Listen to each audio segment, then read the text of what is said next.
The Live 5-6 Skyview Network, sponsored by Terry Lambert Hyundai. Right now on News Channel 6 at 6, data center debates coming to Augusta now, where the commission stands on the issue as Your News at 6 starts now. Live from Television Park, this is WJBF News Channel 6 at 6.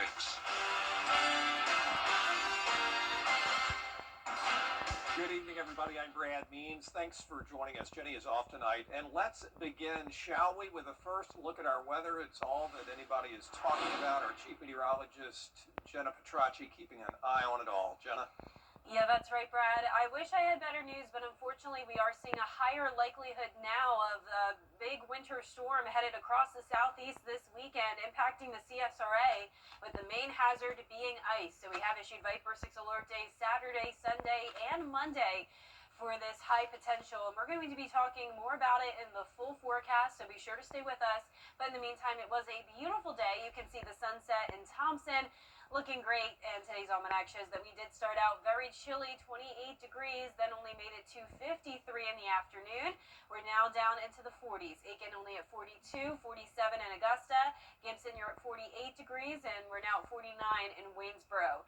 -1 degree is the dew point there in Crawfordville. That just goes to show how dry this air mass is, with winds coming out of the northwest. The winds are starting to settle down, and for the rest of tonight, we'll see very light winds out of the north. Temperatures dropping to below freezing by around 10 o'clock tonight. And then looking ahead, we are actually going to see a pretty big warm-up with highs into the 60s Thursday and Friday. Now, on those days, we're only going to be tracking rain, but of course, things change significantly once we go into the weekend. And I'll have more on that coming up, but back to you, Brad. All right, Jenna, thanks. And with this winter weather threat, emergency management agencies in the area are keeping a close watch on the forecast. Graham Lee joins us live now. Graham, the city of Augusta is involved. GDOT also making plans just in case. Well, that's right, Brad. Augusta EMA and the Georgia Department of Transportation say it is a little early in the week ahead of the winter weather threat, but they are keeping an eye on it and they are starting to prepare. The city did get a notification from the National Weather Service, and they told them, quote, they have high confidence that a winter weather storm is on the way starting this Saturday and will continue through Sunday. GDOT tells us it is too early to determine how, when, and where they will treat the roads, but they have started to make the brine solution that they use to treat state roads when these kind of events occur. Augusta's EMA director says at this point in the week, departments are coming together and starting to determine the best course of action over the next few days. They're going through their checklist on if they need to salt the bridges, the roads, if they need to do their equipment checks. They're going through all of that stuff. So we're putting that all together, and then we're going to continue and have meetings when it gets closer to the time being. But since we're kind of more than 72 hours out, it's all preparation at this phase. So certainly be tuned, stay tuned in the forecast and the broadcast, because Jenna will have more, as she mentioned, in just a few minutes. But Keene is also encouraging homeowners to go ahead and charge your electronic devices and get battery packs from the store, just in case of any power outages that might come this coming weekend. And you'll also want to drip your faucets to protect your pipes and any other safety tips you have for your home. Live in Augusta, Graham Lee, WJBF, News Channel 6. The shelters in Aiken are nearly full, and if this winter weather comes our way, that could put more people at risk. We checked in with the Aiken Salvation Army shelter. They say they're busy, but there are a few beds left for men and women. It can stay open longer if it has to, so people can come in earlier than the usual 5 p.m. intake. Just make sure you get a shelter clearance from the Department of Public Safety. They can go any time of the day. It just needs to be the same day that you come in. That shelter clearance needs to have that date on it. So once you get a clearance and you come in and do an intake, you're done. You don't need to go out and get a clearance every day. That's the only one you need to get in. And the Salvation Army also has a daytime warming shelter open now for anybody in need. You can stop by anytime, and no clearance is needed for that daytime shelter. The debate over data centers now coming to Augusta, and people living near the proposed site want to know what is going on. George Escala has more. For many Haines Station residents, it was hard to compute. It did come out of nowhere. I mean, I was getting ready to prepare for New Year's, and I saw a post on our internal Facebook group for our community, and I immediately started researching. What the residents found out is just west of their neighborhood is a 200-acre site on the Gordon Highway for a proposed 5-building data center. Officials in the city planning department saying the site was approved in 2022. I haven't voted yes to it, and right now I don't have enough information to say yay or no, nay, but I know the constituents in that area is kind of upset. And residents do have concerns about having a data center basically next door. Could affect property value in the long run, so we don't know about that. So it'd be nice to know exactly what's going uphill from our neighborhood.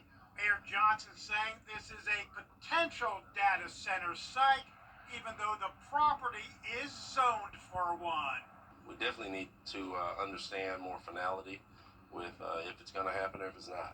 Residents wanting to know as well and say the city needs to do a better job of keeping the neighborhood informed about what's going on. Absolutely. Hopefully they'll do that going forward. City leaders promising a public meeting with the residents about the data center within the next 30 to 60 days. In Augusta, George Escala, WJBF, News Channel 6. A Richmond County man now wanted for questioning in a suspicious death. Officers looking for Michael Harrelson. They say he took 41-year-old Selena Johnson to the doctor's hospital ER last night, dropped her off, then left. Deputies say Johnson was deceased. They say Harrelson has warrants from another case, and if you can help find him, they'd appreciate it. Just call the Richmond County Sheriff's Office or use the My Sheriff app. Georgia gubernatorial candidate Jeff Duncan talking about job training for workers. Today he did that at the Carpenters Local Union on Riverwatch Parkway. He said when he was Georgia's lieutenant governor, he fought to expand access to health care in rural communities, and he said if he gets to be governor, he'll cut more costs. So I think we've got to do a better job of educating through our public schools. Also think we've got to expand Medicaid. I think we've got to create an environment where folks can show up to work, not just work from check to check, but actually be able to have benefits and to be able to have health care. We also got to tackle some of the affordability issues. There's folks listening to this right now that would love to go back to work, but they can't afford childcare. There's things that we can do as a state to better affect that. Duncan goes against former Atlanta Mayor Keisha Lance Bottoms, former state lawmaker Jason Estevez, former Labor Commissioner Michael Thurmond, Derek Jackson, Olu Brown, and Representative Roman, all running as well. Election Day, November 3rd. A big welcome to a new addition at the Children's Hospital of Georgia. Popcorn is a 2-year-old part golden retriever, part labradoodle, the first male dog on the team there, making the kids so happy. He's just a giant baby. He is our biggest dog. He's our first boy within our childlife team, whether it be human or dog at this point. But he is just a gentle giant. Like, he walks in the room, his face, like, just draws you in with those big old puppy eyes. I like to say puppy eyes because I don't think they're sad eyes because he just radiates too much joy for them to be sad eyes. Visiting pediatric hospitals in the Atlanta area. And the kids don't have to wait for Popcorn to come to them. They can go to the 5th floor playroom and hang out with him. A new art exhibit opening today in Aiken. It is at the Center for African American History, Art, and Culture. It's called Unforgettable. Cecil Williams is behind it. It documents the civil rights movement. You know, back in 2019, Williams converted his old Orangeburg home and dark room into the Cecil Williams South Carolina Civil Rights Museum. Things and these great moments in time that were happening here in South Carolina. A lot of times, South Carolina has been left out of the history that is told about the civil rights movement. We are the storytellers, and I think it's important because as a part of our cultural development to bring about, again, a place where people can go and see what sacrifices were made for the, again, the privileges and the things that they can enjoy today. A reception celebrating the exhibit runs till 7 tonight. The exhibit is free, and it's going to run through February 20th. Coming up, here we are, 1 year into President Donald Trump's second term. Charleston, Atlanta, Savannah, and even Orlando. These are just a few of the cities that law firms have come from to advertise in the CSRA. When it comes to choosing a lawyer after an accident, local experience matters. Don't you want a law firm that has deep roots here? Well, that's my firm. I'm Austin Jackson. I've been helping accident victims in Augusta, Aiken, and the entire CSRA for over 10 years. And I'm ready to help you right now. Call Austin Jackson, the Augusta guy, 706-724-7224. Turn your porch or patio into the best room of the house. Back with us now, staying mighty busy these days. Yeah, a lot going on. The cold air is not leaving us anytime soon. And of course, that cold air will be combined with a lot of moisture this weekend, making for winter weather from Saturday through Monday, with the main hazard being ice.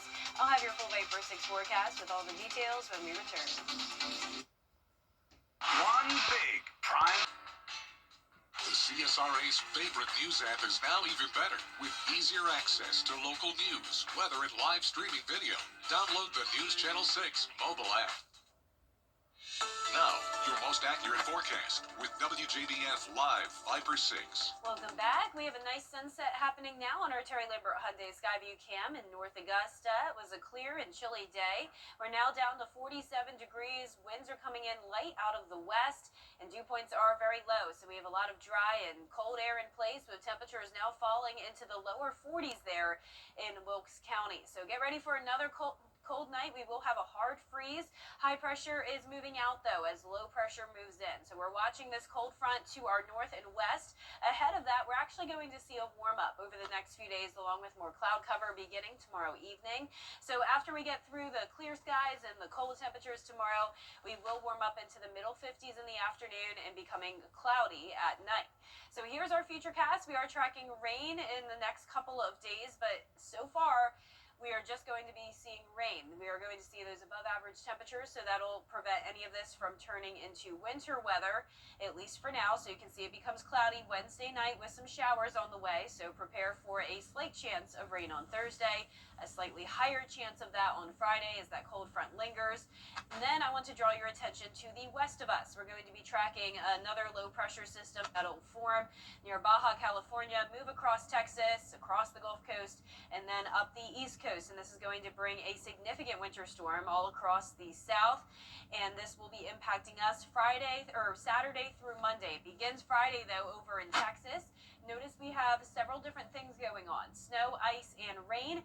And the CSRA has the higher likelihood of seeing ice from this event, but we still can't rule out a cold rain, and we also can't rule out some snow at times. So here's Saturday morning at 7 a.m. This is really going to depend on the temperatures. So if we manage to stay above freezing on Saturday, our chances of seeing that winter weather goes down. But notice this model does take us down to the 20s Saturday evening with that pink all across the CSRA, and that pink color indicates a mix of sleet and freezing rain.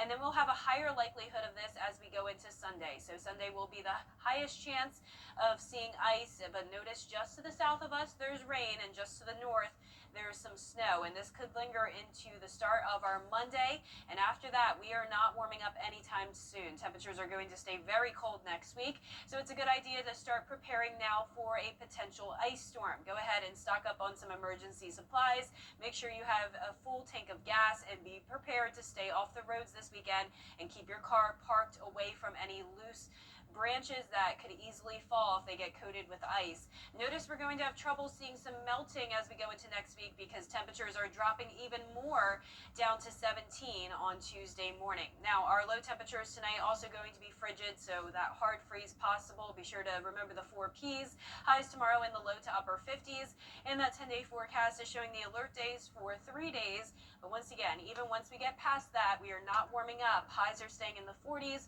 lows in the teens, even into Wednesday morning as well. Now, congratulations to today's umbrella winner. That is Karen Wilson from Aiken. Karen, you can pick up your Viper 6 umbrella here at the station and sign up to win yours on WJBF.com. All right, Jenna, thank you. Still ahead, it is rivalry night for high school basketball. We'll let you know about some of the big games on tap in sports. Our Bathfitter team preps your space with care. Choose the weather, but you can choose your weather app. Go with the most accurate and most trusted, the Live Viper 6 mobile app. Download it today.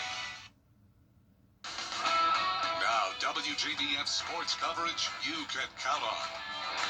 Well, Tuesdays are pivotal region rivalry nights in the high school basketball world with some intriguing matchups tonight, especially on the South Carolina side. In the 4A region, the Midland Valley Mustangs will host the North Augusta Yellow Jackets. North Augusta 15-2 overall, 5-1 in region play, while the Mustangs are riding a 6-game winning streak. They are 14-4.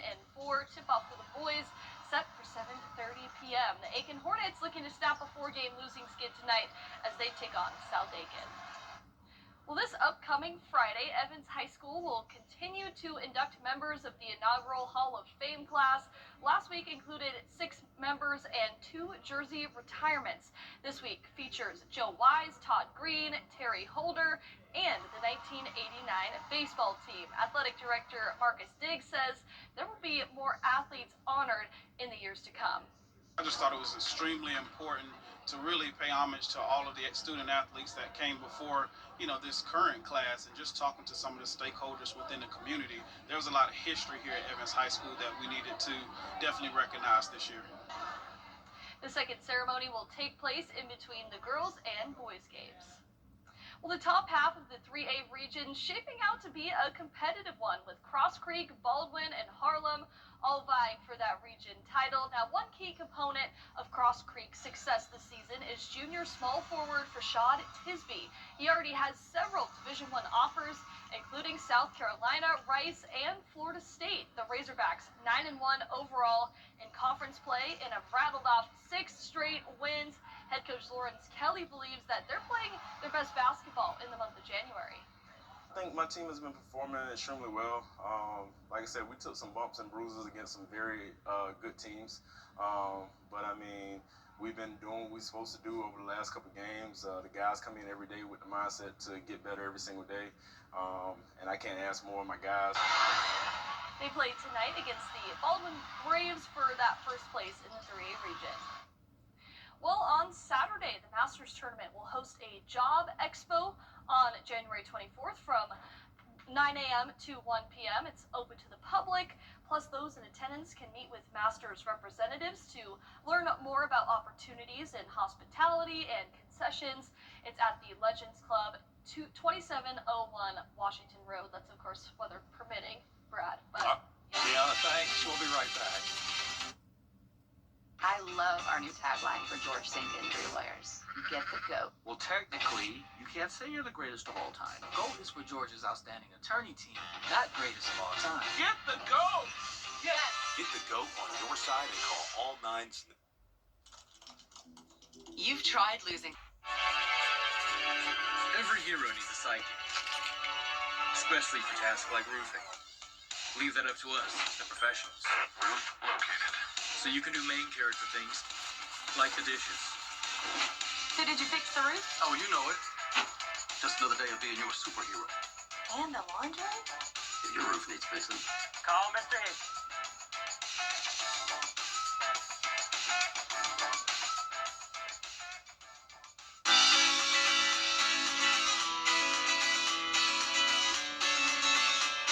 Follow News Channel 6 on Instagram. What's with all the goats? GOAT. George's outstanding attorney team? after you've been injured in a car crash, call George Sink Injury Lawyers and get the GOAT on your side. Hurt? Call all 9s now. Our 10-day forecast is showing increasing clouds tomorrow, along with warming temperatures. We'll have rain chances Thursday and Friday as we push into the 60s. Then temperatures drop again this weekend, and that's when we have the Viper 6 alert days for the chance of a winter storm. Highest chance will come on Sunday, but we'll be tracking this from Saturday morning all the way into Monday morning potentially, followed by frigid temperatures continuing next week. A rare purple sapphire going up for auction in Sri Lanka. The current owners of the rare gem call it the Star of Pure Land. And experts say it is the largest documented natural purple star sapphire in the world, more than 3,500 carats. It was found in a pit in a remote part of that country, a town actually known as the City of Gems, about 3 years ago, estimated to be worth $300 to $400 million. They will auction it off and we will find out, but beautiful. Yeah, I love that. Stunning. And that is our report for now. Thanks for watching. We're back at 7 after World News Tonight, and then we'll see you again for News Channel 6 at 11. Good night.